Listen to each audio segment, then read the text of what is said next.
안녕하세요. 이지희 행정사입니다. 많은 분들이 궁금해하시는 내용 증명이 무엇인지, 또 언제 보내야 하는지 명확히 알려드릴게요. 오늘도 부동산 분쟁과 관련한 문의를 받았는데요. 임대차 기간이 이미 지났는데 임차인과 연락이 닿지 않아서 이를 통보하는 내용 증명서를 작성해달라는 요청이었습니다. 먼저 내용 증명이 무엇인지부터 살펴보겠습니다. 내용 증명은 우편법 시행규칙 제25조에 근거한 특수취급제도입니다. 우체국이 누가, 언제, 누구에게 어떤 내용의 문서를 보냈다는 사실을 공적으로 증명해주는 우편제도입니다.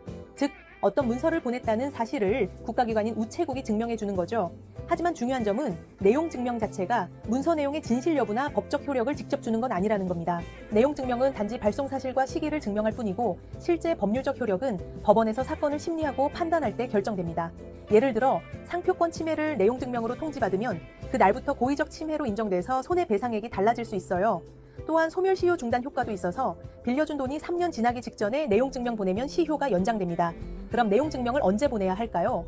내용 증명은 계약 파기, 대여금 청구, 손해배상 청구, 계약 해지 통보 등 법적 분쟁이나 권리 주장이 필요할 때 미리 발송하는 게 효과적입니다.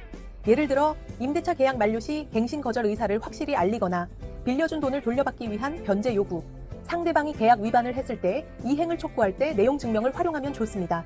특히 법적 소송 전에 상대방에게 공식 통지 이력을 남기는 역할을 하므로 나중에 소송에서 증거자료로 매우 유용하죠. 물론 카톡이나 문자로도 남길 수 있지만 내용 증명을 활용하면 더 확실합니다.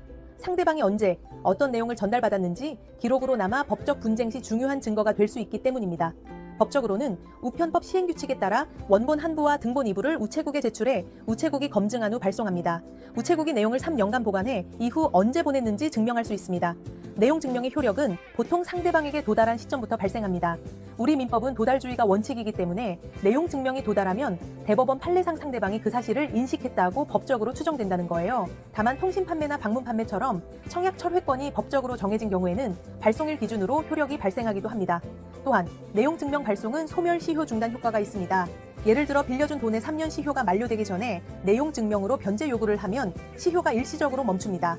이처럼 분쟁을 예방하거나 법적 절차 준비에 매우 중요한 역할을 하니 상황에 맞춰 적절한 시기에 보내는 것이 중요합니다.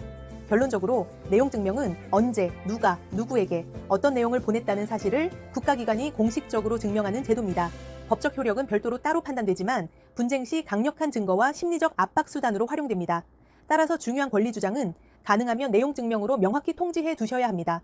작성은 간단해 보이지만 논리적으로 구성하고 법령 근거와 판례를 넣어야 훨씬 효과적입니다. 그래서 행정서류 전문가인 행정사의 도움을 받는 것이 좋습니다. 다음 시간에는 실제 내용 증명서의 작성 방법에 대해 알려드릴게요.